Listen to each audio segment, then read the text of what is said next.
Hello, friends. Welcome to another spoken English learning journey with me. Today, we are going to explore a group of commonly used phrasal verbs that often appear when we talk about travel, both in casual conversation and in more formal situations. These expressions not only make your English sound more natural but also help you navigate real-world situations with greater confidence.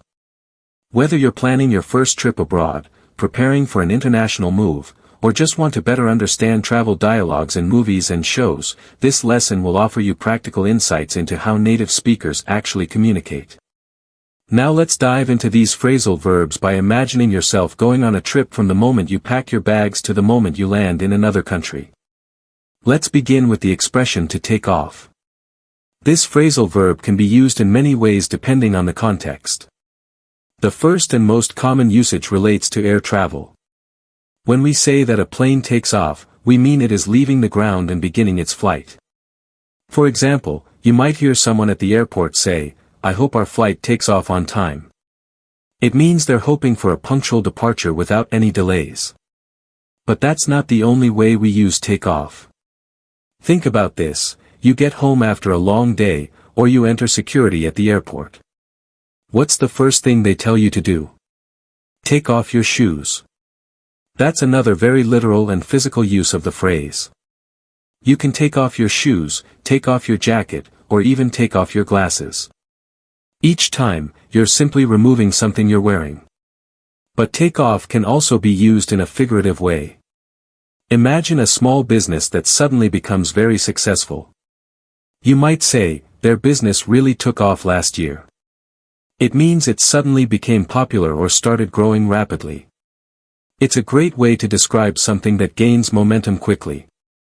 Now, think about the next phrase, hold up.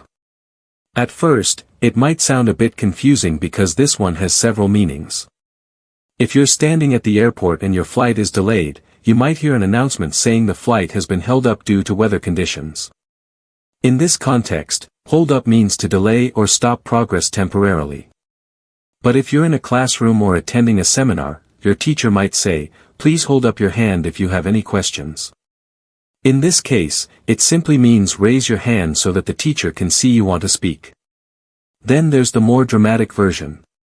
If someone says, "The bank was held up," they're talking about a robbery. To hold up a place, especially a store or bank, often means to rob it, usually involving weapons. It's a common phrase in crime shows or news reports. When you understand how versatile hold up is, you can start using it in all kinds of situations where something is paused, delayed, raised, or even attacked. Now let's look at the phrasal verb fill out. One of the most common uses of fill out appears when you deal with documents or forms. If you're entering a country, you often need to fill out paperwork for customs and immigration. The flight attendant might hand you a card and ask you to fill out your details, like your name, address, and reason for visiting. You're literally completing the empty spaces on a form. This is different from fill in, which is often used when you're inserting one or two small pieces of information, like your name in a blank field. Fill out usually refers to an entire form with multiple sections. But, like the others, this verb also has a different meaning. If someone says, "She really fills out that dress," they're talking about how her body fits the outfit in a flattering way. It suggests that the person has a curvy figure that makes the clothing look great. So, once again, this verb moves from a formal situation like filling out legal forms to a casual, even complimentary way of describing appearance. Another important phrase we need to understand is blow up. You should be very cautious when using this phrase, especially in airports or official places.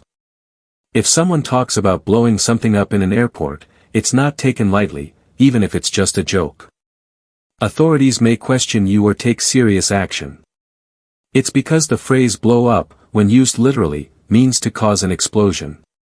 That's why security staff are trained to react strongly if anyone mentions it. However, if you're in a different setting, the phrase can take on an emotional meaning. For example, if someone suddenly gets extremely angry and yells or becomes very aggressive, you might say, "He blew up during the meeting." This kind of blow up is emotional, describing a person losing their temper.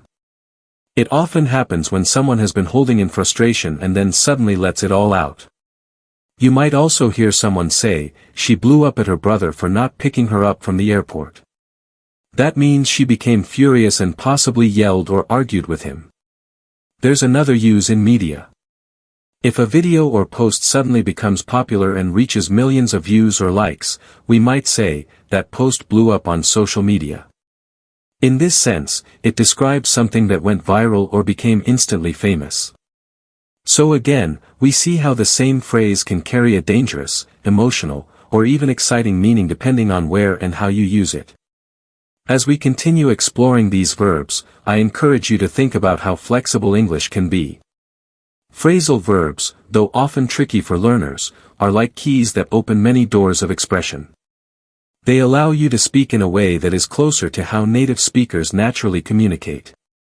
Instead of using formal or stiff language, you start speaking in a more relaxed, conversational tone that connects better with others. That's why learning how these phrasal verbs shift meaning in different settings is so valuable. Whether you're writing, speaking, or even listening, your comprehension improves significantly. Now think about how these verbs might appear together in a real conversation. Imagine this scenario. You're talking to a friend who just got back from a trip. She might say, my flight was held up for 2 hours because of weather. When we finally boarded, we took off late. I had to fill out a customs form on the plane, and I almost blew up because I couldn't find a pen. That one short story uses all 4 of the phrasal verbs we've studied today.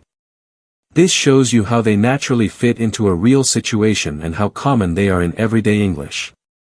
So as you move forward, try to spot these expressions in movies, in podcasts, or when chatting with English speakers. You might hear take off when someone's leaving a party. You might see fill out on a job application website. You'll probably hear someone say they blew up at their coworker or that a plan got held up because of traffic. All of these are moments where phrasal verbs make your English smoother, more expressive, and more engaging.